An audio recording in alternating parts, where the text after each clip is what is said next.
എമ്പുരാൻ എന്നുള്ള സിനിമയാണ് ഇപ്പോൾ എല്ലാവരുടെയും ചർച്ചാ വിഷയമായിക്കൊണ്ടിരിക്കുന്നത്. അതിനെപ്പറ്റി പലതരത്തിലുള്ള ചർച്ചകൾ നടന്നുകൊണ്ടിരിക്കുകയാണ്. അപ്പോൾ ആ സിനിമയെക്കുറിച്ച് വിശകലനം ചെയ്യാനും അതൊരു പ്രശ്നമായതിൻ്റെ പുറകിലുള്ള കാരണങ്ങളെക്കുറിച്ചൊരു ചെറിയൊരു അനാലിസിസ് നടത്താനും ഇന്ന് മലബാർ ജേണലിൽ നമ്മളോടൊപ്പം ഉള്ളത് പ്രമുഖ മാധ്യമപ്രവർത്തകരായിട്ടുള്ള KJ ജേക്കബും ശ്രീജിത്ത് ദിവാകരനുമാണ്. സിനിമ ഇറങ്ങിയിട്ട് ആദ്യത്തെ ദിവസം മറ്റോ ആയിരിക്കണം സിനിമയെ പറ്റി ചർച്ച ഉണ്ടായത്. സിനിമ എങ്ങനെ ഉണ്ടായിരുന്നു, അതിൻ്റെ ടെക്നിക്കൽ വശങ്ങൾ, ഡയറക്ഷൻ, അങ്ങനെയുള്ള സംഭവങ്ങളൊക്കെ ആദ്യത്തെ ദിവസം മാത്രമേ ചർച്ച ചെയ്യുക. മേ ബി സെക്കൻഡ് ഡേയും ചർച്ച ചെയ്യേണ്ടാവും. പക്ഷേ മൂന്നാം ദിവസം തൊട്ട് ചർച്ച അങ്ങനെ മാറി മറിഞ്ഞു.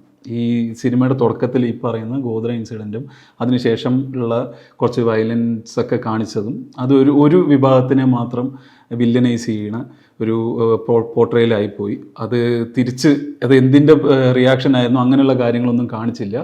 ഇത് മാത്രം ഭയങ്കര വയലൻ്റായി ഡീറ്റെയിലായി കാണിച്ചു. അത് ഹിന്ദുക്കളെ അപമാനിക്കുന്നതാണ്, ഹിന്ദുത്വനെ അപമാനിക്കുന്നതാണ് പറഞ്ഞിട്ട് ഇത് സംഘപരിവാർ ഏറ്റെടുക്കുക ചെയ്തു.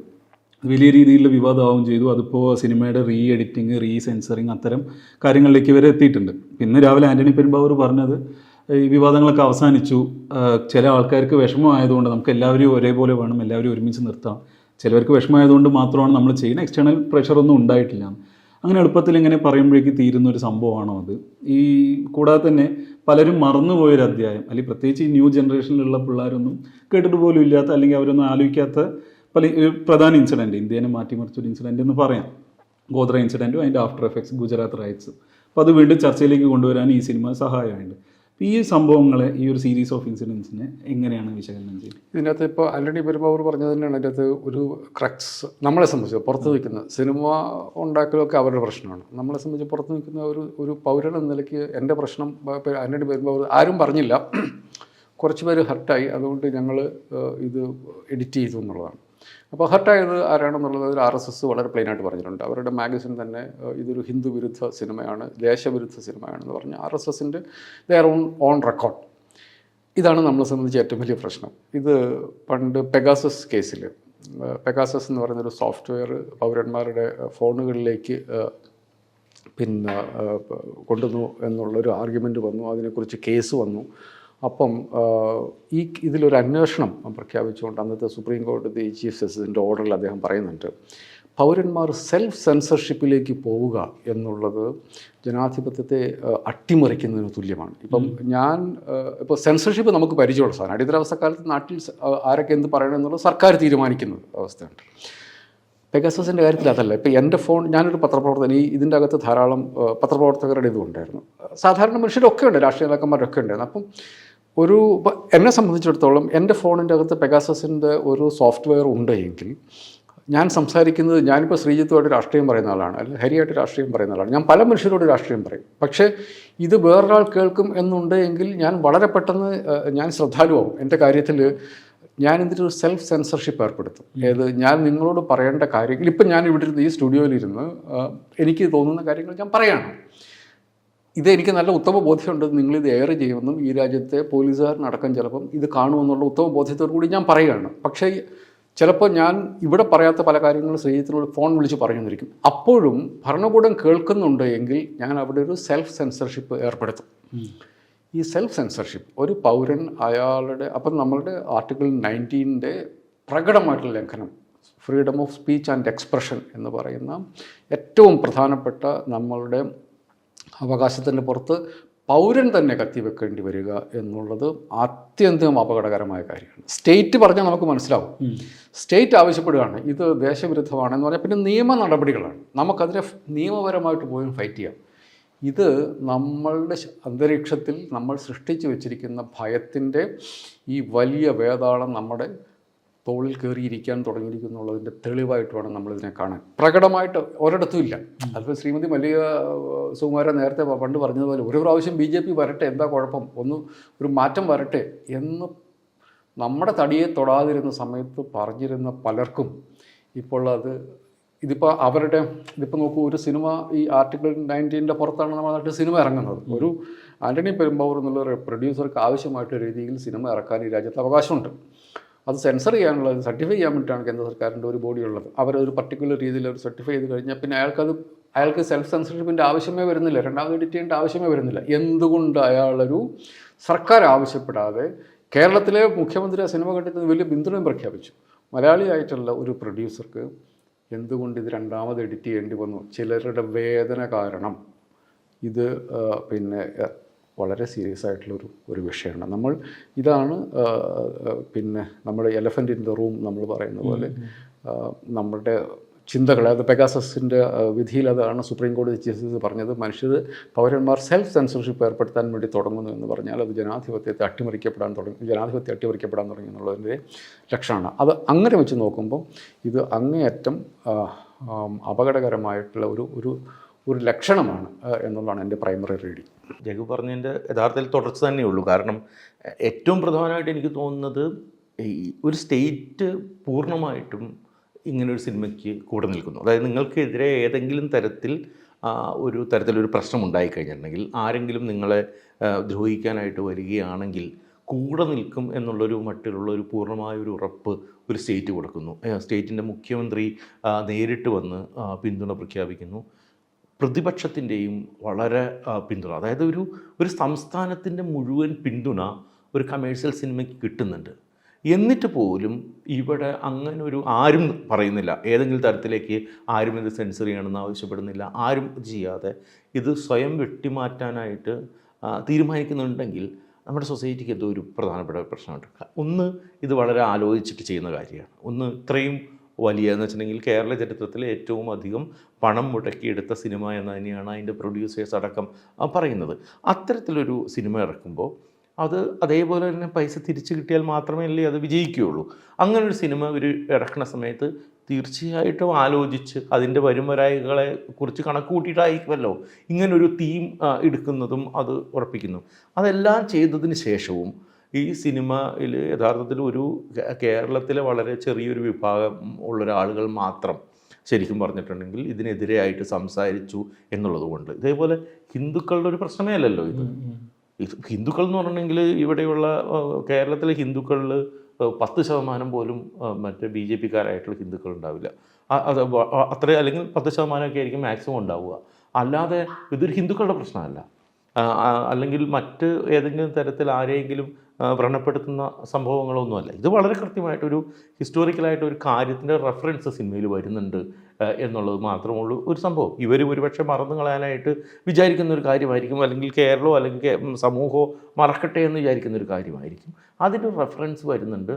അത് വരുന്നത് എന്ന് പറയുന്നത് പൂർണ്ണമായിട്ട് ഈ പറഞ്ഞ രീതിയിൽ നേരത്തെ ഇവിടെ നിന്നൊക്കെ പല ആളുകൾ സിനിമ എടുക്കുമ്പോൾ സിനിമയുടെ സംവിധായകൻ്റെ പേരും ആക്ടേഴ്സും ഈ പറഞ്ഞ രീതിയിൽ ഹിന്ദു ഇതര മനുഷ്യരാണെങ്കിൽ അവരെ കുറ്റപ്പെടുത്തുന്ന കാര്യമുണ്ട്. ഇതിൽ അത്തരം കാര്യങ്ങൾ പോലുമില്ല. ഇതിൻ്റെ എല്ലാ നിർമ്മാണത്തിലും മറ്റേ മെയിനായിട്ട് വർക്ക് ചെയ്യുന്നതിലെല്ലാം ഇതേപോലുള്ള ആളുകൾ, ഇവരാരും തന്നെ മുൻപ് ഏതെങ്കിലും കാലത്ത് ഈ പറയുന്ന മറ്റേ ഇപ്പോൾ RSSനോ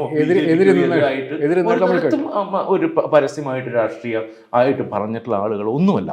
അങ്ങനെയുള്ള ഒരാളുകൾ ഒരുപക്ഷെ നമുക്കൊന്ന് ആലോചിച്ച് നോക്കിക്കഴിഞ്ഞിട്ടുണ്ടെങ്കിൽ ഇവരൊക്കെ ഏതെങ്കിലും തരത്തിൽ ഇതുമായിട്ടൊരു ബന്ധപ്പെട്ട് നിൽക്കുന്ന ആളുകൾ മാത്രമാണ്, അല്ലാതെ ഒട്ടും എതിര് നിൽക്കുന്ന ആൾക്കാരല്ല. അങ്ങനെ ഇരിക്കുന്ന ഒരു വിഭാഗത്തിൽ പോലും എടുക്കുന്ന സിനിമയ്ക്ക് പോലും ഇങ്ങനെയാണ് വരുന്നത്. RSS നേരിട്ടിറങ്ങുന്നു. RSSന് മുമ്പ് ഏതെങ്കിലും ഒരു കാര്യത്തിൽ ഇവിടെ രാഷ്ട്രീയപരമായിട്ട് ഇത്ര ആക്റ്റീവായിട്ട് ഇറങ്ങിയതായിട്ട് എനിക്ക് അടുത്ത കാലത്തൊന്നും ഓർമ്മയില്ല. RSS ഏതെങ്കിലും വിഷയം ഓർഗനൈസർ 2 ലേഖനം എഴുതുന്നു, 3 ലേഖനം എഴുതുന്നു ഓർഗനൈസർ. എങ്ങനെയാണ് ഇവരുണ്ടാവുന്നത്? RSSൻ്റെ മറ്റേ നേരിട്ടുള്ള പ്രധാനപ്പെട്ട ആളുകൾ സോഷ്യൽ മീഡിയയിൽ ഇത് സംബന്ധിച്ച് പോസ്റ്റ് ഇടുന്നു. സാധാരണ ഇതിൽ ഒരിക്കലും ഇവർ ചെയ്യാറില്ല. അത് അത്തരം കാര്യങ്ങൾ ചെയ്യാനായിട്ട് അവർ BJPയോ മറ്റ് ആളുകളെ ഉപയോഗിക്കുകയാണ് സാധാരണ ചെയ്യാറുള്ളത്. അതാണ് അവരൊരു പ്രവർത്തന ശൈലി. ഇത് ഡയറക്റ്റായിട്ട് അവർക്ക് പൊള്ളിയിട്ടുണ്ട് സംഭവം. അടിസ്ഥാനപരമായി അവരെ ഭയപ്പെടുത്തുന്ന എന്തോ ഒരു കാര്യം ഈ കമേഴ്ഷ്യൽ സിനിമയിലുണ്ട് എന്നുള്ളത് കാര്യം. അത് വരുമ്പോഴേക്കും നമ്മളൊരു സൊസൈറ്റി എന്നുള്ള രീതിയിൽ നമ്മൾ ഭയപ്പെടണോ, അല്ലെങ്കിൽ അത് എഡിറ്റ് ചെയ്ത് മാറ്റേണ്ടതായിരുന്നോ, അതാണോ അത് അങ്ങനെ അവർ ചെയ്യാനായിട്ട് അവർക്ക് തോന്നുന്നുണ്ടെങ്കിൽ എന്തോ ഒരു പ്രശ്നം നമുക്ക് സൊസൈറ്റി ഉണ്ടെന്നുള്ളതാണ് എനിക്ക് തോന്നുന്നത്. ഇപ്പോൾ മേഴ്സിൽ തമിഴിൽ മറ്റ് വിജയുടെ സിനിമയ്ക്കെതിരെ പ്രശ്നമുണ്ടായി കഴിഞ്ഞപ്പോൾ ഇതേപോലെ തന്നെ അത് കുറച്ചും കൂടി ശക്തമാണ്. കാരണം AIADMKയും BJP ഒന്ന് ഒരുമിച്ച് ആണ് ഉള്ളത്. AIADMK കുറച്ചുകൂടി ശക്തമായിരുന്ന കാലവുമായിരുന്നു അത്. എന്നിട്ട് പോലും ധൈര്യമായിട്ട് നിങ്ങൾ കാരണം എൻ്റെ സിനിമ കൂടുതൽ വിജയിക്കുകയാണ് ചെയ്തത് എന്ന് പറഞ്ഞിട്ട് അവസാനം വിജയ് ജോസഫ് എന്ന് പറഞ്ഞിട്ട് മുഴുവൻ പേരെഴുതി മറ്റേ ഒരു ഇത് പുറത്തു വിടുകയാണ് വിജയ് ചെയ്തത്. അതിനുള്ള ധൈര്യം അവിടെ ഉണ്ടായിരുന്നുണ്ട്. ഈ മറ്റേ ഹിന്ദി ഹാർട്ട് ലാൻഡിൽ നിന്നിട്ട് മറ്റേ പത്താൻ എന്ന് പറയുന്ന സിനിമയ്ക്കെതിരെ പ്രശ്നം ഉണ്ടായിക്കഴിഞ്ഞപ്പോൾ ധൈര്യമായിട്ട് മറ്റേ പുറത്തിറങ്ങി ഒരു സാധനവും മാറ്റമില്ല എന്ന് പറയാനായിട്ട് ഷാരൂഖ് ഖാനും ദീപിക പദുക്കോണും പറ്റിയിട്ടുണ്ട്. പക്ഷേ നമ്മൾക്ക് ഇത് പറ്റുന്നുണ്ടെങ്കിൽ, ഇവിടെ നമ്മൾ മറ്റതിലേക്ക് അത്തരം ഒരു സെൻസർഷിപ്പിലേക്ക് പോകുന്നുണ്ടെങ്കിൽ നമുക്കും നമ്മുടെ സൊസൈറ്റിയെ എന്തോ പേടിപ്പിക്കുന്ന ഒരു കാര്യമുണ്ടെന്നുള്ള ഒരു ഇത് എനിക്ക് തോന്നുന്നുണ്ട്. എനിക്കതിനകത്തുള്ളത് ഇപ്പോൾ ഈ പേടിപ്പിക്കുന്ന ഘടകം ഇതിൻ്റെ അകത്തൊരു ആർട്ടിസ്റ്റിൻ്റെ കോളല്ല എന്നുള്ളതാണ് എൻ്റെ ഒരു റീഡിങ്, ഒരു പ്രൈമറി റീഡിങ്. ഇതിൻ്റെ അകത്ത് ആർട്ടിസ്റ്റിൻ്റെ റോൾ എന്ന് പറഞ്ഞു കഴിഞ്ഞാൽ മോഹൻലാലോ അല്ലെങ്കിൽ പൃഥ്വിരാജോ അതല്ലെങ്കിൽ മുരളി ഗോപിയോ ആവശ്യപ്പെടും, അതാണ് ഇതിൻ്റെ ആർട്ടിസ്റ്റുകൾ. പക്ഷെ അവരെക്കാൾ കൂടുതൽ ഇതിൻ്റെ അകത്ത് റിസ്ക് ആകുന്ന വേറൊരു മനുഷ്യനുണ്ട്, ഇതിൻ്റെ പ്രൊഡ്യൂസർ ഗോകുലം ഗോപാലൻ. ഇപ്പോൾ നമ്മൾ പിന്നെ കേരളത്തിൽ ഇന്ത്യയിൽ ഇപ്പോൾ സ്റ്റേറ്റ് പിന്തുണ പ്രഖ്യാപിച്ചു എന്ന് പറഞ്ഞാൽ അത് സ്റ്റേറ്റിൻ്റെ പിന്തുണയല്ല സത്യത്തിൽ, അത് ഒരു പൊളിറ്റിക്കൽ പൊസിഷൻ മാത്രം. കേരളത്തിന് മുഖ്യമന്ത്രി പോയി വന്നിട്ട് ഇതിന് പിന്തുണ പ്രഖ്യാപിക്കുമ്പം അദ്ദേഹം ഓഫ് കോഴ്സ് കേരളത്തിന് മുഖ്യമന്ത്രിയാണ്, പക്ഷേ ഇന്ത്യൻ സ്റ്റേറ്റിൻ്റെ ചില പ്രത്യേക ഏജൻസികളുമായിട്ട് വന്നു കഴിയുമ്പോഴത്തേക്കും സ്റ്റേറ്റിൻ്റെ മുഖ്യമന്ത്രിക്ക് ഒന്നും ചെയ്യാൻ പറ്റില്ല എന്ന് മാത്രമല്ല, പല മുഖ്യമന്ത്രിമാരും ഈ ഇന്ത്യൻ യൂണിയൻ്റെ ഏജൻസികളുടെ തടവറയിൽ മാസങ്ങളോളം കിടന്നിട്ടുണ്ട്. ഒരു കഷ്ണം തെളിവ് പോലും ഇല്ലാതെ 2 മുഖ്യമന്ത്രിമാർ മാസങ്ങളോളം ഇന്ത്യയിൽ ജയിലിൽ കിടന്നിട്ടുണ്ട്. മുഖ്യമന്ത്രിമാരാണ്, പിണറായി വിജയനെ പോലെയൊക്കെ തന്നെയുള്ള മുഖ്യമന്ത്രിമാർ 2 പേര് ജയിലിൽ കിടന്നിട്ടുണ്ട്. ഒരു തെളിവോ ഇന്ന് വരെ അവർക്കെതിരെ ഉണ്ടായിരുന്നില്ല. അപ്പം ഈ ഇന്ത്യൻ സ്റ്റേറ്റിനെ തന്നെയാണ്, അതായത് കേരളത്തിലെ മുഴുവൻ മനുഷ്യരും എണീറ്റ് നിന്ന് സംസാരിച്ചാലും പിന്നെ ഇന്ത്യൻ സ്റ്റേറ്റിൻ്റെ ചില ഏജൻസികളും അതിൻ്റെ നിയമവ്യവസ്ഥയും അതിഭീകരമാണ്. ഇപ്പോൾ സ്റ്റാൻ സ്വാമിയുടെ കേസ് നമുക്കെല്ലാവർക്കും അറിയാം. അപ്പോൾ അങ്ങനത്തെ നിയമം അതിൻ്റെ ഇത് നിയമമൊന്നുമല്ല, നിയമത്തിൻ്റെ ദുരുപയോഗപ്പെടുത്താൻ തയ്യാറായിട്ടുള്ള ഒരു നിയമവും അതിനുള്ളൊരു ഏജൻസിയും നേരെ മുമ്പിൽ വന്നു നിന്ന് കഴിഞ്ഞാൽ മനുഷ്യർ കുടുങ്ങിപ്പോവും. അവർ ഫൈറ്റ് ചെയ്യണമെന്നൊക്കെ നമുക്ക് ആഗ്രഹിക്കാം, പക്ഷേ അതിൻ്റെ അപ്പുറത്തേക്ക് ഇതിൻ്റെ അകത്തൊരു പ്രശ്നം എന്നുള്ളത് ഇതിനകത്ത് അവർ രക്തസാക്ഷികളാകണം എന്നുള്ളതാണ്. ഇപ്പോൾ ഞാൻ പണ്ടൊരു വളരെ ഉയർന്ന ഒരു സൈനിക ഉദ്യോഗസ്ഥനോട് സംസാരിക്കുമ്പോൾ അദ്ദേഹം പറയും, നിങ്ങൾ ഈ പത്രക്കാർ ചെയ്തൊരു വലിയ മര്യാദകേട്, ഞങ്ങളിൽ ഒരാൾ മരിച്ചു കഴിയുമ്പം രക്തസാക്ഷിയായി എന്ന് പറയുന്നതാണ്. നിങ്ങൾക്ക് തോന്നുന്നു ഞങ്ങളുടെ ബഹുമാനം കൊണ്ടാണത് പറയുന്നത്, ഞങ്ങളെ സംബന്ധിച്ചൊരു നാണക്കേടാണ്. ഞങ്ങൾ ഒരു പ്രൊഫഷണൽ ആർമിയാണ്. ഇന്ത്യൻ ആർമി എന്ന് പറഞ്ഞാൽ പ്രൊഫഷണൽ ആർമിയാണ്. ഞങ്ങളല്ല ഞങ്ങളുടെ യുദ്ധം നിശ്ചയിക്കുന്നത്, രാഷ്ട്രീയ നേതൃത്വം രാജ്യം നിശ്ചയിക്കുന്ന യുദ്ധം ഞങ്ങൾ ചെയ്യുന്നു എന്നുള്ളതല്ല. It is not our call. ആ രാജ്യം ഏൽപ്പിക്കുന്ന യുദ്ധം എത്ര പ്രൊഫഷണലായിട്ട് ചെയ്യാൻ പറ്റും എന്നുള്ള കാര്യം മാത്രമാണ് ഞങ്ങൾ ആലോചിക്കുന്നത്. അതിൽ വി ഡൈ ഇൻ ആക്ഷൻ. ഞങ്ങൾ ജോലി ചെയ്യുന്നതിൻ്റെ ഇടയ്ക്ക് ജോലി ചെയ്ത് ശമ്പളം വാങ്ങുന്ന ആളുകളാണ് ഞങ്ങൾ. അതിൻ്റെ ഇടയ്ക്ക് ഞങ്ങൾ മരിച്ചു പോകുന്നു. Dye in action. ഒരു സോൾജറെ സംബന്ധിച്ചിടത്തോളം ഡൈയിങ് ഇൻ ആക്ഷനാണ് അയാളെ സംബന്ധിച്ച് ഏറ്റവും മഹത്വപൂർണ്ണമായിട്ടുള്ളത്. രക്തസാക്ഷി എന്നുള്ളത് ഒരു പൊളിറ്റിക്കൽ സോഷ്യൽ കോസാണ്. ഒരു രാഷ്ട്രീയ പ്രവർത്തകനോ ഒരു സോഷ്യൽ ആക്ടിവിസ്റ്റിനോ രക്തസാക്ഷിയാകാം. കാരണം അയാളൊരു പ്രവർത്തകനാണ്, ഞങ്ങളല്ല.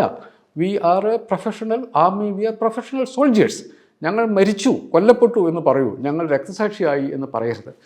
ഇവിടെ ഈ നമ്മുടെ കലാകാരന്മാർ ഇവർ പ്രിസണേഴ്സ് ഓഫ് വാറാണ്. ഇവർ നമുക്ക് വേണ്ടിയുള്ള യുദ്ധക്കാരൻ. ഇപ്പം ശ്രീജിത്ത് പറഞ്ഞ പോലെ നമ്മൾ പലരും ചൂണ്ടിക്കാട്ടിയതുപോലെ നമ്മളുടെ ചരിത്രത്തിൽ മറവിയിലേക്ക് പോകണമെന്ന് സംഘപരിവാരം ആഗ്രഹിച്ചിരുന്ന ഒരു കാര്യം അതിൻ്റെ എല്ലാ ഗ്രാഫിക് ഡീറ്റെയിൽസോടും കൂടി അടുത്ത തലമുറയോട് പറയുകയാണ് ഈ സിനിമ നിർമ്മിച്ച മനുഷ്യർ ചെയ്തിരിക്കുന്നത്. അതിൻ്റെ അകത്തുള്ള എല്ലാവരും ഇൻവോൾവ് ആണെന്ന് കൂട്ടിക്കോളൂ. അവർ നമുക്ക് വേണ്ടി ഒരു യുദ്ധം ചെയ്യുകയായിരുന്നു. മറന്നു പോകരുത്, ഇങ്ങനത്തെ ഒരു ചരിത്രം കൂടി നമുക്കുണ്ട്. മനുഷ്യരിൽ താഴെ നമ്മുടെ നാട്ടിൽ ചിലർ പ്രവർത്തിച്ചിട്ടുണ്ട്, അത് വെച്ച് അധികാരം കൈയാളിയവർ ഉണ്ട് എന്നുള്ള അത് ഒരു സൊസൈറ്റിയുടെ യുദ്ധമായിരുന്നു. ആ യുദ്ധത്തിൽ ഇവരെ കെണിവെച്ച് പിടിച്ചിരിക്കുകയാണ്. ഇനി അവരവിടെ കിടന്ന് യുദ്ധം ചെയ്യണമെന്ന് നമ്മൾ വാശി പിടിക്കുന്നതിലല്ല കാര്യം. ഇത് നമ്മുടെ യുദ്ധമാണ് നമ്മൾ തിരിച്ചറിയണം. നമുക്ക് വേണ്ടിയാണ് ഇവർ യുദ്ധം ചെയ്തിരിക്കുന്നത്. അവർ കെണിയിലാണ്. എന്നെ സംബന്ധിച്ചിടത്തോളം ഞാൻ കാണുന്ന അതാണ്. ഇതിലും വലിയ ആളുകളെ കെണിവെച്ച് പിടിച്ച ആളുകൾക്ക് ഇവരൊക്കെ സ്മോൾ ഫ്രൈസാണ്. ഇവരെ കെണിവെച്ച് ഈ യുദ്ധം മുമ്പോട്ട് കൊണ്ടുപോകേണ്ടത് ഇനിയുള്ളത് പൊളിറ്റിക്കൽ വാറാണ്. ആ വാറാണ് ഇവർ രക്തസാക്ഷികളാകണമെന്നുള്ളതല്ല ഞാൻ ആഗ്രഹിക്കുക. ഈ യുദ്ധം എങ്ങനെയാണ് എന്ന് നമ്മൾ അവസാനത്തെ മനുഷ്യനോടും പറയണം. ഇതൊരു ഫെയർ ആയിട്ടുള്ളൊരു ഗെയിം അല്ല. ഇപ്പം ഇതിൻ്റെ അകത്ത് എഡിറ്റ് ചെയ്യേണ്ടി വരുന്നു എന്നുള്ളത് ഫെയർ ആയിട്ടുള്ളൊരു കാര്യമല്ല. അത് അൺഫെയർ ആയിട്ടുള്ളൊരു കാര്യമാണ്. അത് സംഭവിപ്പിച്ചതിൽ പറഞ്ഞൊരു രാഷ്ട്രീയമുണ്ട്. ആ രാഷ്ട്രീയവും ഇത് തുറന്നു വരട്ടെ എന്നും പറയുന്ന രാഷ്ട്രീയവും തമ്മിലുള്ള ഫൈറ്റാണ് നടക്കുന്നത്. ഇത് പിന്നെ ഈ ഫൈറ്റിലും പൃഥ്വിരാജ് സുകുമാരനും മോഹൻലാലും ഗോകുലം ഗോപാലനും പിന്നെ മുരളിയും അവരുടെ റോൾ അവരെ കഴിക്കും.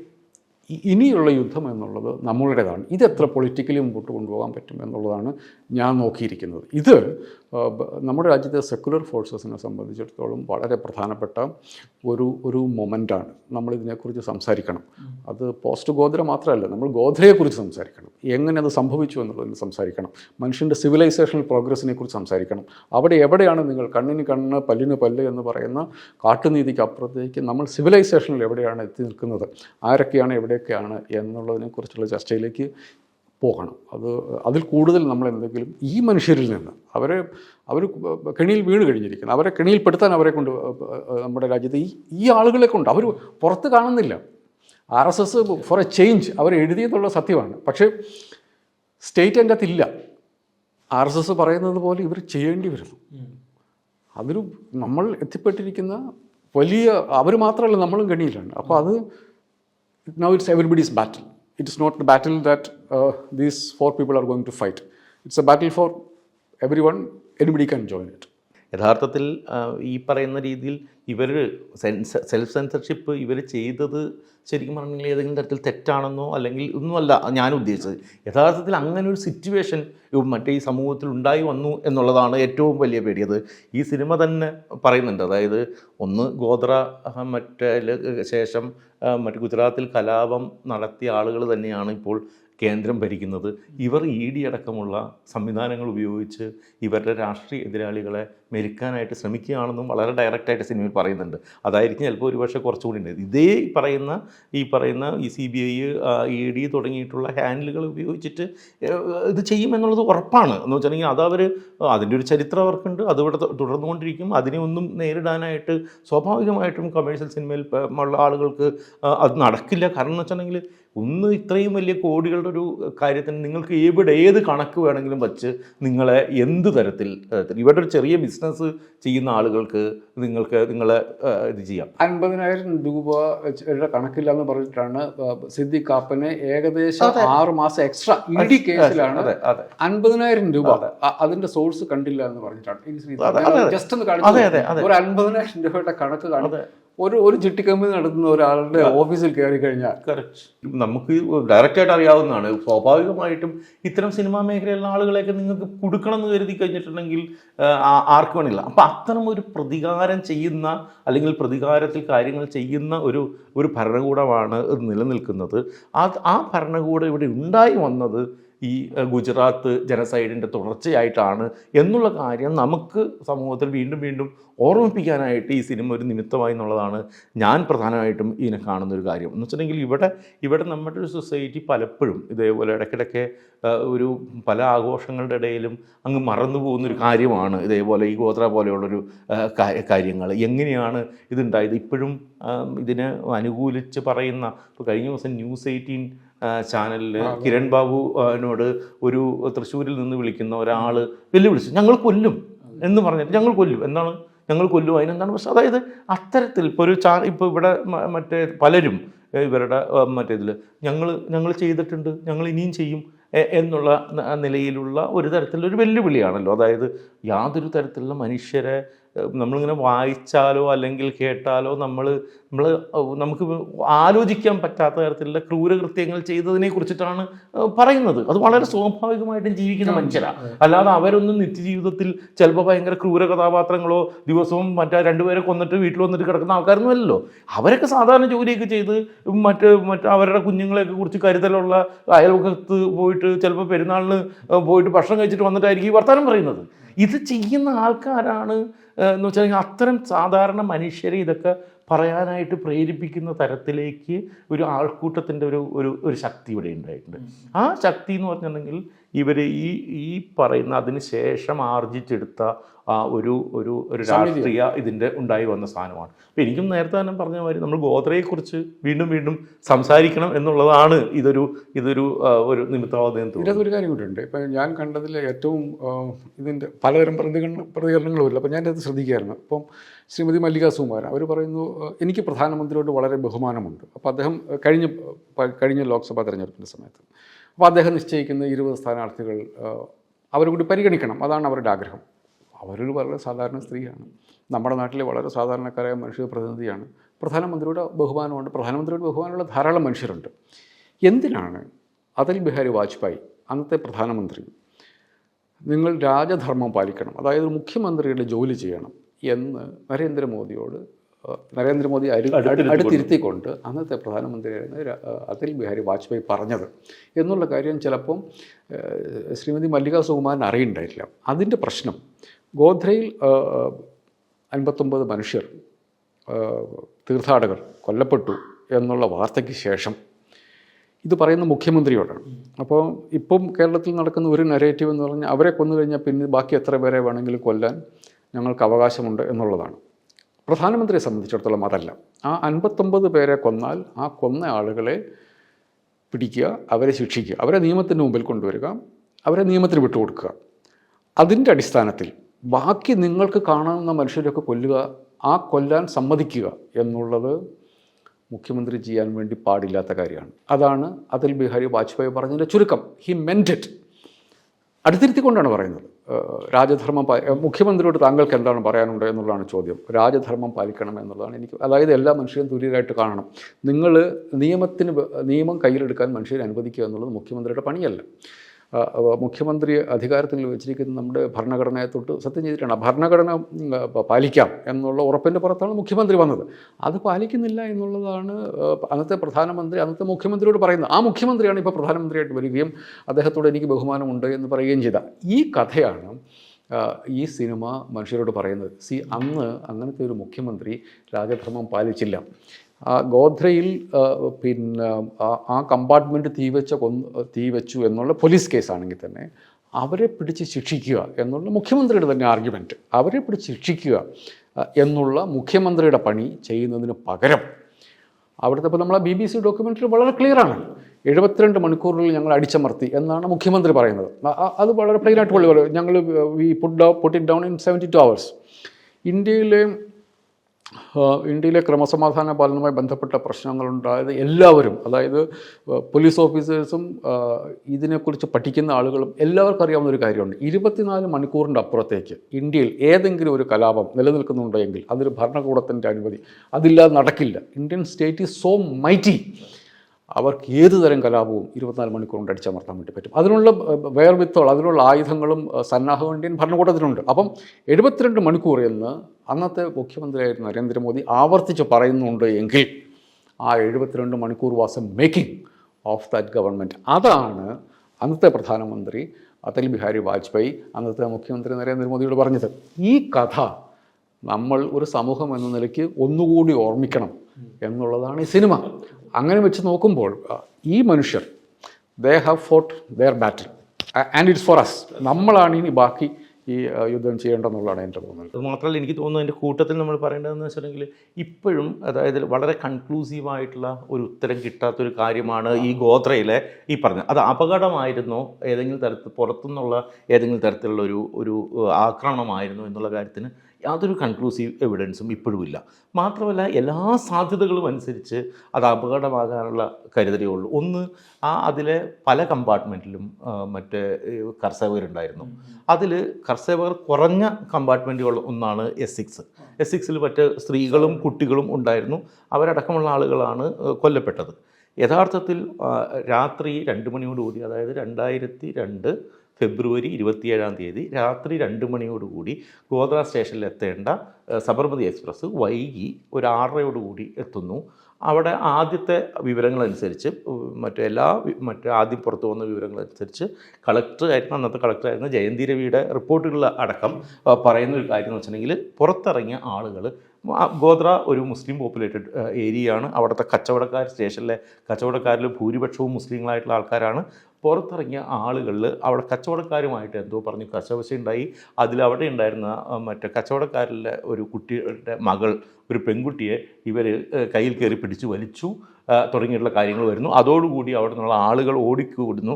ആ ഓടിക്കൂടുന്ന സമയത്ത് തന്നെയാണ് ട്രെയിൻ മുന്നോട്ടെടുക്കുന്നത്. ഇവർ പുറയിൽ ഓടുന്നതോടുകൂടി ഈ ട്രെയിനിലുള്ള ആളുകൾ മുഴുവൻ ഫുൾ ഇത് അടയ്ക്കുകയും ഇത് അടയ്ക്കുകയും ജനലുകൾ മുഴുവൻ ക്ലോസ് ചെയ്യുകയും ചെയ്തു.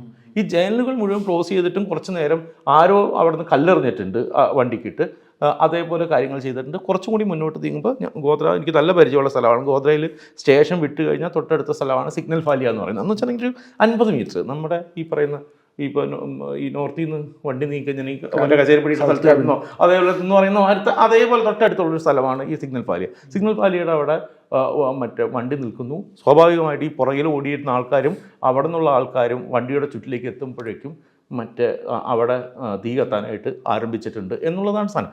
എങ്ങനെ നോക്കിയാൽ ഒന്ന് സ്റ്റേഷൻ്റെ പുറത്താണ്, എത്ര അടി ഉയരത്തിലേക്ക് 12 അടിയോളം ഉയരത്തിലേക്ക് പോയിട്ട് വേണം അതിൻ്റെ അകത്തുനിന്ന് പെട്രോളോ മണ്ണെണ്ണോ എന്തെങ്കിലും ഒഴിക്കാനായിട്ട്. അത് സാധിക്കില്ല. ഇത് മുഴുവൻ അടച്ചിട്ടിരിക്കുകയാണ്. പിന്നെ നേരത്തെ ഇവർക്ക് വിവരമുണ്ട് എങ്കിൽ ഈ മറ്റ് കമ്പാർട്ട്മെൻറ്റുകൾ കൂടുതൽ സേവറുള്ള കമ്പാർട്ട്മെൻറ്റ് നോക്കിപ്പോയിക്കൂടായിരുന്നു. എന്തുകൊണ്ട് തന്നെയാണ് ഇത് നോക്കി തുടങ്ങിയിട്ട് ഒരു തരത്തിൽ ലോജിക്കലി യാതൊരു തരത്തിലുള്ളൊരു മുൻകൂട്ടി തീരുമാനിച്ച് നടത്തിയ കൊലപാതകം. ഇവൻ അടൽ ബിഹാരി വാജ്പേയി അന്ന് ബജറ്റ് സെഷൻ നടക്കുന്ന സമയമാണ്. പാർലമെൻറ്റിൽ വാജ്പേയി പറയുന്നത് ഇതിനെക്കുറിച്ചിട്ട് നമുക്ക് പ്രാഥമികമായിട്ട് കിട്ടിയ വിവരത്തിൽ വേറെ ഒന്നുമില്ല, അതൊരു ആക്സിഡൻ്റ് ആണ് എന്നുള്ളതാണ് വാജ്പേയി പറയുന്നത്. ജയന്തി രവിയും പറയുന്നു. ഉച്ചയ്ക്ക് 1:30 സ്ഥലത്തെത്തിയ മുഖ്യമന്ത്രി എത്തിയതിന് ശേഷമാണ് നരേഷൻ മുഴുവൻ മാറുന്നത്. മുഖ്യമന്ത്രി എത്തി അധികം വൈകാതെ പുള്ളി ISI തീവ്രവാദികളാണെന്ന് പ്രഖ്യാപിച്ചു. യാതൊരു തരം സ്റ്റേറ്റ് അന്വേഷണം തുടങ്ങിയിട്ടേ ഉള്ളൂ. അപ്പോഴേക്കും ISI തീവ്രവാദികളാണെന്ന് തീരുമാനിച്ചു. സിഗ്നൽ ഫാലിയയിലുള്ള ഒരുവിധപ്പെട്ട വീടുകൾ പലതും പൊളിച്ചു മാറ്റി. അതായത് ആദ്യത്തെ സന്ദേശമാണ്, അതായത് പോലീസിനും ഇവിടെയുള്ള അത് കഴിഞ്ഞതിന് ശേഷം ഉടൻ തന്നെ അദ്ദേഹം ഈ 1984 ബാച്ച് ഉദ്യോഗസ്ഥനായിട്ടുള്ള ഈ രാകേഷ് അസ്താനയുടെ നേതൃത്വത്തിലുള്ള ക്രൈംബ്രാഞ്ചിന് ഈ കേസ് ഇത് ചെയ്തു. ഈ അന്വേഷണം തന്നെയാണ് CBIയിലേക്കും ഒക്കെ നീങ്ങിയതും ഇവർ കണ്ടെത്തിയ കാര്യങ്ങളൊക്കെ തന്നെയായിരുന്നു CBI അന്വേഷണത്തിലൊക്കെ വരിക. സെയിം സംഭവങ്ങളാണ് ചെയ്തത്. ഇവർ പറയുന്ന കാര്യങ്ങളായിരുന്നു. അത് വന്നതോടുകൂടി ഫുൾ നരേഷൻ മാറുന്നു. ബജരംഗ് ദളും വിശ്വ ഹിന്ദു പരിഷത്തും ഓൾറെഡി ബന്ധു പ്രഖ്യാപിച്ചു. പോരാത്തതിന് മുഖ്യമന്ത്രി ബന്ധു പ്രഖ്യാപിച്ചു. ഇത് മാത്രമല്ല, ആ ബോഡികൾ കൃഷ്ണയ്യർ കമ്മീഷൻ്റെ ഇതിനെക്കുറിച്ചിട്ട് സിറ്റിസൺ ട്രിബ്യൂണലാണോ ആദ്യം അന്വേഷണം നടത്തിയത്. ആ അന്വേഷണം നടത്തിയ കൃഷ്ണയ്യർ കമ്മിറ്റി ഏറ്റവും പ്രധാനമായിട്ട് പറയുന്നത് മുഖ്യമന്ത്രി നരേന്ദ്രമോദിയാണ് ഈ ഗുജറാത്തിൽ നടന്ന ജനസൈഡിന് ഉത്തരവാദി. കാരണം അദ്ദേഹത്തിൻ്റെ തീരുമാനമായിരുന്നു ഗോദ്രയിൽ നിന്നും 150 കിലോമീറ്ററോളം അകലെയുള്ള അഹമ്മദാബാദിലേക്ക് ഈ ചാർഡ് ബോഡികൾ, ഈ കത്തിക്കരിഞ്ഞ മൃതദേഹങ്ങളുമായിട്ട് സഞ്ചരിക്കുക മാത്രമല്ല, ഈ സഞ്ചരിച്ച വഴികളിലുടനീളം പ്രകോപനപരമായിട്ടുള്ള പ്രസംഗങ്ങളായിരുന്നു മുഖ്യമന്ത്രിയുടെ മന്ത്രിസഭാ അംഗങ്ങളും അവരുടെ പാർട്ടിക്കാരും പാർട്ടിയോടുള്ള അനുബന്ധ സംഘടനകളും നടത്തിയത് എന്ന് എഴുതി വച്ചിട്ടുണ്ട്. കൃഷ്ണയ്യർ മഹാനായ വ്യക്തിയായിരുന്നു എന്ന് അതിനുശേഷവും നരേന്ദ്രമോദി പറഞ്ഞിട്ടുമുണ്ട്. അപ്പോൾ കൃഷ്ണയ്യരുടെ കമ്മിറ്റിയിൽ മുഴുവൻ ഉള്ള കാര്യമാണിത്. അഥവാ ഇതിലൊരു കൺക്ലൂസീവ് ഉത്തരങ്ങൾ ഇല്ല. ഇതിൽ മുഖ്യപ്രതിയായിട്ട് കണ്ടെത്തിയ കക്ഷിയുണ്ട്, മൗലാന സയ്യിദ് ഒമർജി എന്ന് പറയുന്ന കക്ഷി. മൗലാന സയ്യിദ് ഒമർജി ആണെങ്കിൽ യഥാർത്ഥത്തിൽ BJPക്കും കൂടി വേണ്ടപ്പെട്ട ആളായിരുന്നു. എന്ന് വെച്ചിട്ടുണ്ടെങ്കിൽ സ്റ്റേറ്റ് അതിനുശേഷം റിലീഫ് ക്യാമ്പുകളുണ്ടല്ലോ, റിലീഫ് ക്യാമ്പുകളിൽ നടത്തിയ ഒരേ ഒരു മുസ്ലിം പുള്ളിയാണ്. എന്ന് വെച്ചിട്ടുണ്ടെങ്കിൽ റിലീഫ് ക്യാമ്പ് നടത്താൻ സ്റ്റേറ്റ് വിശ്വസിച്ച ഒരേ ഒരു കക്ഷി ഒമർജിയാണ്. കാരണം അത് അങ്ങനെ എല്ലാവർക്കും വേണ്ടപ്പെട്ട കക്ഷിയായിരുന്നു. അങ്ങേരായിരുന്നു ആദ്യമായിട്ടൊരു മുസ്ലിം വിഭാഗത്തിൽ നിന്ന് വന്നിട്ട് ഇവിടുത്തെ ഹിന്ദു സഹോദരന്മാരോട് ഞാൻ മാപ്പ് ചോദിക്കുന്നു. കാരണം എന്ന് വെച്ചാൽ ഇങ്ങനെ ഒരു ട്രാജഡി ഞങ്ങളുടെ ഒരു പ്രദേശത്ത് നടക്കാൻ പാടില്ലായിരുന്നു, അതിൽ നിങ്ങൾക്ക് മാപ്പ് ചോദിക്കുന്നു എന്നൊക്കെ പറഞ്ഞു വന്ന അങ്ങനത്തെ ഒരു അതിൽ പലർക്കും ഉണ്ടായിരുന്നു. എന്തിനാണ് മാപ്പ് പറയുന്നതെന്ന് മനസ്സിലായിട്ടില്ല. പക്ഷേ അങ്ങനെയൊക്കെ പറഞ്ഞൊരു കക്ഷിയാണ്. അങ്ങേരും മോഡിയും തമ്മിൽ തെറ്റാനുള്ള ഒരേ ഒരു കാര്യമുള്ളൂ. ഈ ഏപ്രിലാണ് ഈ പറയുന്ന പ്രശസ്തമായിട്ടുള്ള ഈ വാജ്പേയിയുടെ സ്റ്റേറ്റ്മെൻറ്റൊക്കെ നടത്തുന്നത്. അതായത് ഫെബ്രുവരി അവസാനം മാർച്ച് 1, 2 തീയതികളിലായിട്ട് ജനസൈഡ് നടക്കുന്നു. അത് കഴിഞ്ഞ ശേഷം ഏപ്രിലാണ് പ്രധാനമന്ത്രി സന്ദർശിക്കുന്നത്. അപ്പോഴും ക്യാമ്പുകൾ നടക്കുകയാണ്. ക്യാമ്പിൽ വന്നപ്പോൾ ഒമർജി പ്രധാനമന്ത്രിക്ക് കൊണ്ടുവന്ന ഒരു നിവേദനം കൊടുത്തിരുന്നു. അനാവശ്യമായിട്ട് എത്രയോ മുസ്ലിങ്ങളെ ഇതിൻ്റെ പേരിൽ പിടിച്ചുകൊണ്ട് പോവുകയാണ് എന്ന് പറഞ്ഞു. അപ്പോൾ അദ്ദേഹം അവിടെ വെച്ചിട്ട് പരസ്യമായിട്ട് തന്നെ ചോദിച്ചു, ആരെയൊക്കെയാണ് പിടിച്ചുകൊണ്ട് പോയിട്ടുള്ളത്, ഏതൊക്കെയാണ്. അപ്പോൾ ഒമർജി ഒന്നും നോക്കാതെ നേരെ മുഖ്യമന്ത്രിയുടെ മുഖത്ത് നോക്കിയിട്ട് പറഞ്ഞു, ഇത് ഇയാൾക്കറിയാം ആരെയൊക്കെയാണ് പിടിച്ചുകൊണ്ട് പോയത് എന്ന് പറഞ്ഞു. ആ ഒറ്റ കാര്യം കൊണ്ടാണ് 3-4 മാസത്തിന് ശേഷം ഒമർജി മുഖ്യപ്രതിയായിട്ട് കേസിൽ വരുന്നത്. അതിന് മുമ്പ് ഈ പറയുന്ന സ്റ്റേറ്റിൻ്റെ സ്വന്തം ആളായിരുന്നു പുള്ളി പുറത്തിയായിട്ട്. ഒരു തെളിവുമില്ലാതെ അവസാനം വിട്ടു. അതിൽ 2 മാപ്പുസാക്ഷികളുണ്ടായിരുന്നു. ആ 2 മാപ്പുസാക്ഷികളാണ് ഈ ഇതിനകത്തുനിന്ന് ഇത് ഞങ്ങളാണ് ഇത് വലിച്ചു നിർത്തിയത് എന്ന് പറഞ്ഞത്. അതായത് മുസ്ലിങ്ങളായിട്ടുള്ള 2 പേര്.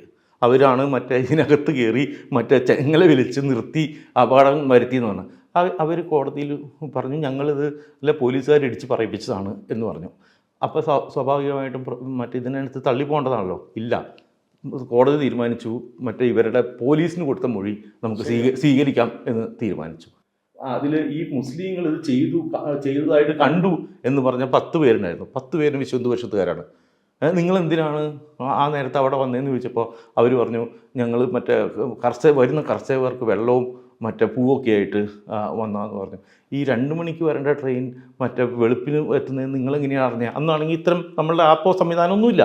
ഇവരെങ്ങനെയാണ് വന്നത്? ഇവർ നേരത്തെ ഒന്നും വന്ന് അവിടെ ഉള്ളതായിട്ട് ഒരു തെളിവുമില്ല.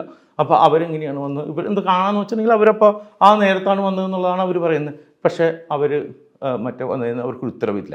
ഇവരെങ്ങനെയാണ് അറിഞ്ഞത്? ഇവർ ആ സമയത്ത് വന്നു. അഥവാ അത്തരം മറ്റേ ഈ പറയുന്ന ഒരു ബിൽഡ് ചെയ്തിട്ടുള്ള കള്ളത്തരങ്ങൾ വച്ചിട്ട് ആണ് കേസ് ബിൽഡ് ചെയ്തിട്ടുള്ളത് പോലും. ഈ പറയുന്ന രാകേഷ് അസ്താനയ്ക്ക് അതിൻ്റെ പ്രതിഫലമായിട്ട് അദ്ദേഹത്തിൻ്റെ മറ്റു ജീവിതത്തിൽ ഉണ്ടായിട്ടുള്ള സ്ഥാനക്കയറ്റങ്ങൾ മുഴുവൻ നമുക്കറിയാം. ഇയാൾ സന്ദേശകാര കേസെന്ന് പറയുന്ന ഇന്ത്യയിലെ ഏറ്റവും വലിയ മറ്റ് സാമ്പത്തിക അഴിമതി കേസുകളെന്ന് 15,000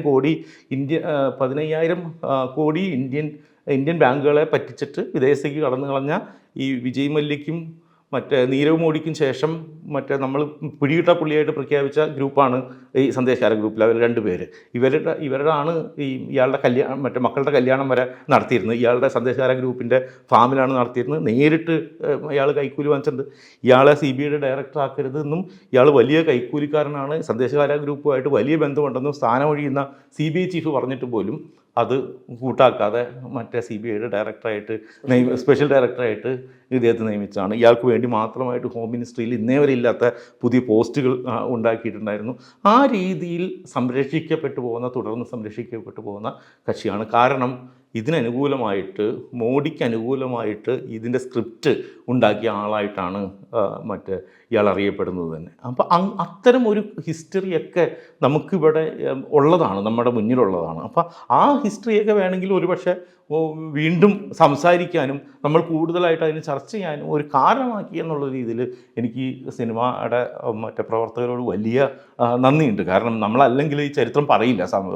ഇത് വീണ്ടും വീണ്ടും പറയേണ്ട കാര്യമാണ്. ഇവർ അതിന് ശേഷം ചെയ്തത് എന്താണ്, ബാക്കി ചെയ്ത ക്രൂരകൃത്യങ്ങളുടെ കണക്കൊക്കെ എല്ലാവരെയും കയ്യിലുണ്ട്. കാരണം ഇത് മുഴുവൻ പിന്നീട് പലവട്ടം പറഞ്ഞിട്ടുണ്ട്, പല പുസ്തകങ്ങളുണ്ട്, അൻസാരി മറ്റേ സിനിമകളുണ്ട്, അങ്ങനത്തെ കുറേ കാര്യങ്ങൾ വന്നിട്ടുണ്ട്. പക്ഷേ ബേസിക്കലി ഗോത്ര നമ്മൾ വീണ്ടും ഡിസ്കസ് ചെയ്യേണ്ട ഒരു വിഷയമാണ്. അത് ചർച്ച ചെയ്യാനായിട്ട് വരട്ടെ, അത് നമുക്ക് കൂടുതൽ ചർച്ച ചെയ്യാം എന്നുള്ളതാണ് എനിക്ക് തോന്നുന്നത്.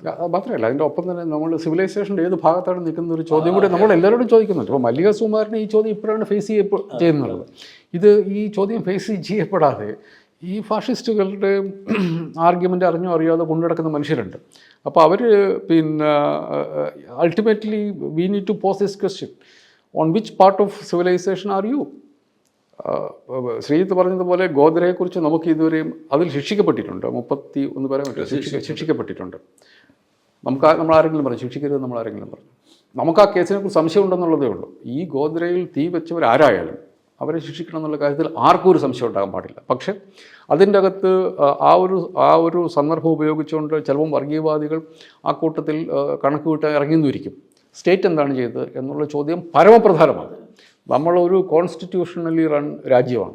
ഓരോ ചെറിയ വില്ലേജ് ഓഫീസർ തുടങ്ങിയിട്ടുള്ള എല്ലാവരും ഭരണഘടന അനുസരിച്ച് പെരുമാറാൻ ഉത്തരവാദിത്തപ്പെട്ടവരാണ്. അത് കമ്മീഷനും ഒമിഷനും പാടില്ലാതെ അവർ കാര്യങ്ങൾ ചെയ്യാൻ ബാധ്യതപ്പെട്ടവരാണ്. എവിടെയായിരുന്നു അന്നത്തെ സ്റ്റേറ്റ് എന്നുള്ള ചോദ്യം വരും. അപ്പോൾ അത് നിങ്ങൾ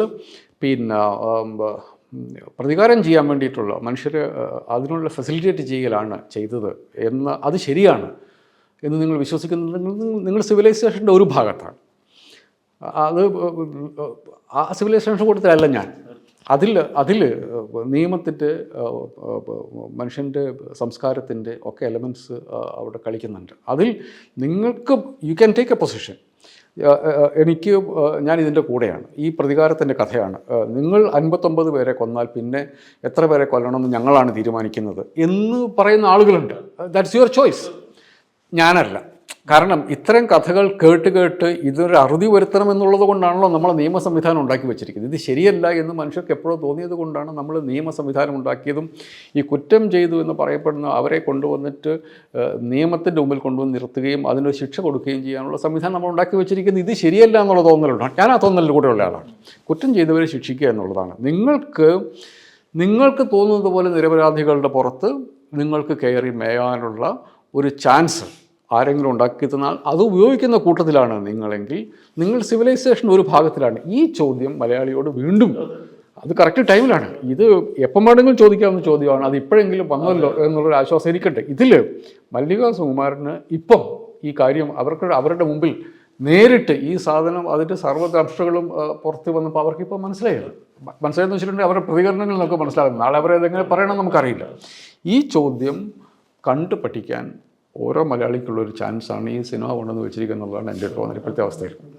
സ്റ്റേറ്റ് എങ്ങനെയാണ് അതിന് വീണ്ടും നമുക്ക് തരുന്നത് ഇപ്പോൾ എന്ന് വെച്ചിട്ടുണ്ടെങ്കിൽ എങ്ങനെയാണ് നരേന്ദ്രമോദി ഈ പറയുന്ന ആൾക്കൂട്ടത്തിൻ്റെ, അതായത് അനുപാതരഹിതമായിട്ട് പ്രതികാരം ചെയ്യണമെന്നും ഞങ്ങളിൽ ഒരാളുടെ ചോര വീണ് കഴിഞ്ഞിട്ടുണ്ടെങ്കിൽ മുസ്ലിങ്ങളെ വംശഹത്യ ചെയ്ത് ഇല്ലാതാക്കും എന്നും വിശ്വസിക്കുന്ന മനുഷ്യരുടെ ഹീറോ ആയിട്ട് നരേന്ദ്രമോദി മാറാനുണ്ടായ ഒരു കാരണമുണ്ടല്ലോ. അതായത് ഇതിന് അനുമതി കൊടുത്തു. ഇപ്പോൾ RV ശ്രീകുമാർ ആയിക്കോട്ടെ, ജാദവേദൻ നമ്പൂരി ആയിക്കോട്ടെ, സഞ്ജീവ് ഭട്ട് ആയിക്കോട്ടെ, അവിടെ പോലീസിൽ രാകേഷ് ശർമ്മ ആയിക്കോട്ടെ, എല്ലാവരും പരസ്യമായിട്ട് എങ്ങനെയാണ് ഈ സ്റ്റേറ്റ് ഇതിൽ ഇടപെടാതിരുന്നത്. അതേപോലെ ആദ്യത്തെ 48 മണിക്കൂറോളം ഇടപെടാതിരുന്നത്. പക്ഷേ നമ്മുടെ സൈന്യത്തിൻ്റെ ഇതുണ്ട് രേഖാമൂലമുള്ള കാര്യമുണ്ട്. അതായത് ഡൽഹിയിൽ നിന്നും പല സ്ഥലത്തു നിന്നുമുള്ള ഈ സൈന്യം വിഭാഗങ്ങൾ രാത്രി 28 അല്ല 1-ാം തീയതി രാവിലെയോ മറ്റോ അഹമ്മദാബാദിൽ എത്തിയിട്ടും അവരെ പുറത്തേക്ക് ഇറങ്ങാൻ പോലും അനുമതി കൊടുത്തില്ല.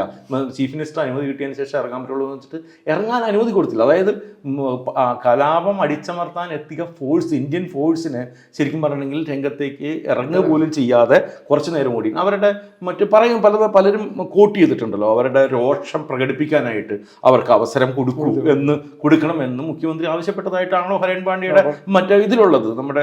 അപ്പോൾ പിന്നീട് ഹരൺ പാണ്ഡ്യയുടെ കൊലപാതകത്തിലേക്കൊക്കെ നീങ്ങി ഇതിൻ്റെ ഒരു ഹിസ്റ്ററി മുഴുവൻ ഇങ്ങനെ കിടക്കുന്നുണ്ടല്ലോ. അവിടെ ആരായിരുന്നു സൊഹ്റാബുദ്ദീൻ ഷെയ്ഖ്, ആരായിരുന്നു തുളസിറാം പ്രജാപതി, അവർക്ക് ഹരൺ പാണ്ഡ്യയുടെ കൊലപാതകത്തിൽ എന്തായിരുന്നു പങ്ക്, ഹരൺ പാണ്ഡ്യയുടെ കൊലപാതകം, അതിനുശേഷം ഉണ്ടായ കോടതി നടപടികൾ, ഇതൊക്കെ നമ്മൾ വളരെ സീരിയസ് ആയിട്ട് രണ്ടാമതൊന്നുകൂടി ഡിസ്കസ് ചെയ്യണമെന്ന് മാത്രമല്ല, ഇതിനകത്ത് വേറൊരു കാര്യം കൂടി ഞാൻ ശ്രദ്ധിച്ചു. ഇപ്പോൾ പിണറായി വിജയൻ മുഖ്യമന്ത്രി ഈ സിനിമ കണ്ടുവച്ച് പറഞ്ഞു, അപ്പോൾ ഈ സിനിമയിൽ അദ്ദേഹത്തെ കൂടി അപഹസിക്കുന്ന കാര്യങ്ങളുണ്ടെന്ന് പറഞ്ഞു. ഈ സിനിമ കണ്ടുവച്ച് അദ്ദേഹം ആ ഭാഗങ്ങളൊക്കെ സിനിമയാക്കി കണ്ടു. എന്നിട്ട് അദ്ദേഹം പറഞ്ഞു ഇത് ഞങ്ങൾ ഇവരുടെ കൂടെയാണ് എന്ന് പറഞ്ഞു. ഇങ്ങനെ പിണറായി വിജയൻ എന്ന് പറഞ്ഞിട്ടുണ്ടെങ്കിൽ ഒരു പിണറായിക്കാരനൊരു വിജയനല്ല, ഒരു രാഷ്ട്രീയ സംസ്കാരത്തിൻ്റെ പ്രതിനിധിയാണ്. ഈ സംസ്കാരത്തിൻ്റെ സെക്യൂരിറ്റിയിൽ ഇരുന്നു കൊണ്ടിട്ടാണ് നമ്മളുടെ കൂട്ടത്തിലുള്ള പല മനുഷ്യരും പറയുന്നത് ഞങ്ങൾ ഒരാളെ നിങ്ങൾ കൊന്നു കഴിഞ്ഞാൽ പിന്നെ എത്ര വരെ കൊല്ലണമെന്ന് ഞങ്ങളാണ് തീരുമാനിക്കേണ്ടത് എന്ന് പറയുന്നത് ഈ സെക്യൂരിറ്റിയുടെ അകത്തിരുന്നിട്ടാണ്. ഇവർ മുമ്പോട്ട് നിൽക്കുമ്പോഴാണ് ഇപ്പോൾ ഓടിപ്പോയ പോലെ എനിക്ക് മുഖ്യമന്ത്രി വിശ്വാസമാണ് എന്ന് പറയുന്നത്. ഇത് മനുഷ്യർക്ക് സാധാരണ ഇതിൽ മനുഷ്യൻ്റെ ഒരു ക്വാളിറ്റി എന്ന് പറഞ്ഞിട്ടുണ്ടെങ്കിൽ മറ്റുള്ളവർക്ക് സംഭവിക്കുന്നത് കാണുമ്പോൾ മനസ്സിലാക്കാനുള്ള ഒരു കഴിവ് എന്നുള്ളതാണ്. ഇത് എത്ര മലയാളികൾ മനസ്സിലാക്കുന്നുണ്ട് എന്നുള്ളത്, എത്ര മലയാളികൾക്കൊന്നുമല്ല, നമ്മൾ ഈ മലയാളികൾ അതിനകത്ത് എനിക്കൊരു 80% ഈ തോട്ട് പ്രോസസ്, കാരണം നമ്മളതിൻ്റെ ബെനിഫിഷ്യറീസാണ്. ഈ ചിന്തയുടെ സ്വാതന്ത്ര്യത്തിൻ്റെ ബെനിഫിഷ്യറീസാണ്. നമ്മൾ ചിന്തിച്ചുണ്ടാക്കിയ ഒരു രാജ്യമാണിത്. എനിക്ക് പലപ്പോഴും ഭയങ്കരമായിട്ട് അതിശയം തോന്നാറുണ്ട്. നമ്മൾ കഴിഞ്ഞ 200 വർഷത്തിനുള്ളിൽ കേരളം എന്ന് പറയുന്ന ഈ ചെറിയ സമൂഹം മുമ്പോട്ട് പോയത് ലോകത്തിലെ ഒരു സമൂഹവും പോകാത്ത അത്രയും നമ്മൾ സ്വയം ഇത് നമ്മൾ ചോദിച്ചുണ്ടാക്കിയതാണ്. വളരെ ബുദ്ധിമുട്ടി ഉണ്ടാക്കിയ ഒരു സ്വതന്ത്ര ചിന്തയുടെ ഒരിതാണ്. ഇതിൻ്റെ അകത്ത് വന്നു നിന്നാണ് നമ്മൾ ഉണ്ടാക്കി വെച്ചിരിക്കുന്ന ഇതിനകത്ത് വന്നു നിന്നിട്ടാണ് ഞങ്ങൾ ഒരുത്തിനെ കൊന്നു കഴിഞ്ഞിട്ടുണ്ട് പിന്നെ എത്ര വരെ കൊല്ലണമെന്ന് ഞങ്ങളാണ് തീരുമാനിക്കുന്നത് എന്നുള്ള അസംബന്ധം മനുഷ്യർ പറഞ്ഞു തുടങ്ങുന്നത്. ഇതൊരു ടെസ്റ്റ് കേസാണ്. നിങ്ങൾ എവിടെയാണ് നിൽക്കുന്നത് എന്നുള്ളത് നമ്മുടെ പിള്ളേർ ചർച്ച ചെയ്യണം, നമ്മുടെ കുട്ടികൾ, അടുത്ത ജനറേഷൻ ഇത് ചർച്ച ചെയ്യണം. എങ്കിൽ മാത്രമേ നമ്മുടെ ഈ സ്വതന്ത്രമായി ജീവിക്കാൻ നമ്മൾ ഉണ്ടാക്കി എന്തുമാത്രം മനുഷ്യർ കൊല്ലപ്പെട്ടിട്ടുണ്ട് ഇതിൻ്റെ പേരിൽ, എന്തുമാത്രം മനുഷ്യരുടെ ജീവൻ പോയിട്ടുണ്ട്.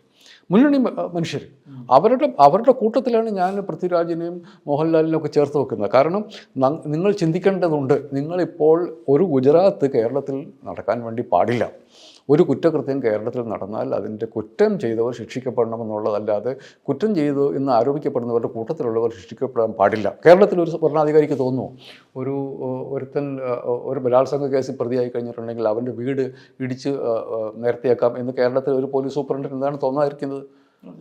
അവനെ തോന്നാൻ വേണ്ടി പാടില്ല എന്നുള്ളത് സർക്കാരിൻ്റെ നയം മാത്രമല്ല, നമ്മളത് അംഗീകരിക്കില്ല എന്നുള്ളതാണ് അതിൻ്റെ പ്രശ്നം. അപ്പം ഈ തോട്ട് പ്രോസസ്സ് രൂഢമൂലമായിട്ടുള്ള ഒരു സമൂഹമാണ് നമ്മുടേത്. അതിന് ഇളക്കം വന്നു തുടങ്ങുമ്പോഴാണ് ചിലരൊക്കെ പറയും എനിക്ക് അദ്ദേഹത്തെ ബഹുമാനമാണ്. ഈ കഥ അറിയാതെയാണ് പറയുന്നത്. അവരൊക്കെ ഈ കഥ അറിയണം. നമ്മൾ 15ഉം 20ഉം വയസ്സുള്ള കുഞ്ഞുങ്ങൾ ഇതിനെക്കുറിച്ച് ആലോചിക്കണം. ഇതിൻ്റെ അർത്ഥം ഇവിടുത്തെ RSSകാരനോ BJPക്കാരനോ ഉടനെ ശത്രുവായിട്ട് കാണണം എന്നുള്ളതല്ല. ഈ തോട്ട് പ്രോസസ്സിൻ്റെ ഇരകളാണ് അവർ പോലും ഞാൻ അങ്ങനെയാണ് കണക്കാക്കുന്നത്. ഈ സ്വതന്ത്രമായി ചിന്തിക്കാനും അന്തസ്സോടുകൂടി ജീവിക്കാനുമുള്ള നമ്മൾ കഷ്ടപ്പെട്ടുണ്ടാക്കിയ സ്വാതന്ത്ര്യം അനുഭവിക്കാൻ പറ്റാത്ത മനുഷ്യർ. അതുകൊണ്ടാണ് അവർ വന്നിരുന്ന് പറയുന്നത് ആ പെൺകുട്ടി അർബൻ നക്സലാണ്, അമ്മായിയമ്മ പോയി അതിനെ നിലയ്ക്ക് നിർത്തണം എന്ന് പറയുന്നത്. അമ്മായിയമ്മയും മരുമകളും അവർ തമ്മിലുള്ള ബന്ധങ്ങൾ മാത്രമായിട്ട് കാണാൻ പറ്റുന്ന മനുഷ്യരൊക്കെ ഏതൊക്കെയോ സ്പേസിലെത്തിക്കഴിയുമ്പോഴും ഈ ഏതോ കാലത്ത് അമ്മായിയമ്മ മരുമകൾ അടിച്ചിരുത്തുന്നതോ ഈ മനുഷ്യർക്ക് ഏത് കാലത്തുള്ള ചിന്ത. BBC-യിൽ ജേർണലിസ്റ്റായിരുന്ന മറ്റേ ഈ കേരളത്തിലെ ഏറ്റവും വലിയ പ്രൊഡ്യൂസറായിട്ടുള്ള യുവതിയെ കുറിച്ചിട്ടാണ് പറയുന്നത്. മറ്റേ ഇവരൊക്കെ എന്ന് വെച്ചിട്ടുണ്ടെങ്കിൽ രാഷ്ട്രീയ പ്രവർത്തനം നടത്തുകയോ വക്കീൽ പണി എടുക്കുകയോ ഒന്നും അതിനൊന്നും അംഗീകരിക്കാൻ പോയിട്ട് മറ്റേ സമൂഹത്തിൽ ജീവിക്കാൻ പോലും കൊള്ളാത്ത മനുഷ്യരാണ് ഇവരൊക്കെ നടത്തുന്ന രാഷ്ട്രീയ പ്രവർത്തനം. അവരുടെ പാർട്ടി എന്തായിരിക്കും, അവർ നടത്തുന്ന കേസ് എന്തായിരിക്കും എന്നൊക്കെ നമുക്ക് വലുത്. ഇവർക്കൊന്നൊരു സമൂഹത്തിൽ മനുഷ്യരായിട്ട് ജീവിക്കാനായിട്ട് സ്വന്തം മക്കൾ ഇയാളെ കുറിച്ചൊക്കെ എന്തായിരിക്കും. ഞാൻ പറഞ്ഞില്ല 1803 വാക്സിനേഷൻ തുടങ്ങിയ രാജ്യമാണിത്. അവിടെ വന്നിരുന്നിട്ടാണ് പറയുന്നത് നിങ്ങൾ പോയി അമ്മായിയമ്മേ നിങ്ങളുടെ പണി മരുമകളെ മര്യാദ പഠിപ്പിക്കലാണ് എന്ന് പറയുന്നത്. മരുമകളെ നീ അമ്മായിയമ്മയോട് ചോദിക്കൂ ഏത് സിനിമ എടുക്കണം എന്നുള്ളത്. അപ്പോൾ ഇത് കേരളത്തിന് മുമ്പിൽ they have laid themselves bare before us. ഇത് അങ്ങനെ വെച്ച് നോക്കുമ്പോഴാണ് എനിക്ക് ഈ സിനിമ പലപ്പോഴും നമ്മൾ പ്രതീക്ഷിക്കാത്ത ഫലം ഉണ്ടാക്കുന്നത് നമ്മുടെ സമൂഹത്തെക്കുറിച്ച്. അതല്ലെങ്കിൽ പിന്നെ പലരും പറഞ്ഞു, ശ്രീജിത്തിന് ചിലപ്പോൾ അഭിപ്രായം ഇത് വലിയ കേമപ്പെട്ട സിനിമയൊന്നുമല്ല എന്ന് പലരും പറയുന്നുണ്ട്. പക്ഷേ ഇതിൻ്റെ ചൂട് ചിലരെയൊക്കെ പൊള്ളിച്ചു തുടങ്ങിയിട്ടുണ്ട്. അതൊരു ഗംഭീര കാര്യമായിട്ട് തോന്നിയിട്ടുണ്ട്. ആ രീതിയിലുള്ള ഏറ്റവും പ്രസക്തമായിട്ടുള്ളൊരു സിനിമ കൂടിയായിരിക്കും ആ രീതിയിൽ വരുമ്പോൾ. കാരണം വെച്ചിട്ടുണ്ടെങ്കിൽ സിനിമയുടെ ഉള്ളടക്കമൊക്കെ ചിലപ്പോൾ പിന്നീട് കാര്യമാവില്ല. കാരണം വെച്ചാൽ പിന്നെ ആ സിനിമ ഉണ്ടാക്കി വെച്ച ഒരു ചർച്ചയുണ്ടല്ലോ, ആ ചർച്ചയാണ് ഇനി മുന്നോട്ട് കൊണ്ടുപോകുന്നത്. സിനിമയ്ക്ക് എന്ത് സംഭവിക്കുന്നു, അത് വലിയ റെക്കോർഡ് എടുത്തു, മറ്റേ വലിയ സക്സസ് ആയിരിക്കുമോ, മറ്റേ ഗോപാലത്തിൽ അതൊക്കെ അവർ തീരുമാനിച്ചോളൂ, അതൊക്കെ പ്രൊഡ്യൂസർ ഉണ്ട്. പക്ഷേ സൊസൈറ്റിയെ സംബന്ധിച്ചിടത്തോളം പ്രധാനം എന്ന് പറയുന്നത് ഇതൊരു ഡിസ്കഷൻ സ്റ്റാർട്ട് ചെയ്തിട്ടുണ്ട്. ആ ഡിസ്കഷൻ നമ്മൾ മുന്നോട്ട് കൊണ്ടുപോകണം. അതേസമയം നമ്മൾ ഭയത്തോടു കൂടി ആലോചിക്കുകയും ചെയ്യണം. കാരണം ഇത്രയധികം ഈ പറയുന്നൊരു രാഷ്ട്രീയ സുരക്ഷിതത്വം ഉണ്ടായിട്ട് പോലും ഇവിടെ നമുക്ക് മറ്റേ ഈ പറഞ്ഞ രീതിയിൽ നമ്മളെ ഭയപ്പെടുന്ന രീതിയിൽ സെൻസറിങ്ങിന് നമ്മൾ തന്നെ വിധേയമാകേണ്ട ഒരവസ്ഥ നമുക്കുണ്ട് എന്നുള്ള കാര്യം വളരെ ജാഗ്രതയോടുകൂടി ആലോചിക്കുകയും ചെയ്യണം. അതേസമയം ഇതൊക്കെ മറന്നീക്കി മറ്റേ ചില ഭൂതങ്ങൾ മറ്റേ ഹിസ്റ്ററിയിൽ നിന്ന് വീണ്ടും പുറത്തേക്ക് വരുന്നുണ്ട്. അതിനെ നമ്മൾ ഒരു സന്തോഷത്തോടുകൂടി കാണുകയും ചെയ്യണം എന്നാണ് എനിക്ക് തോന്നുന്നത് വെച്ചിട്ട്.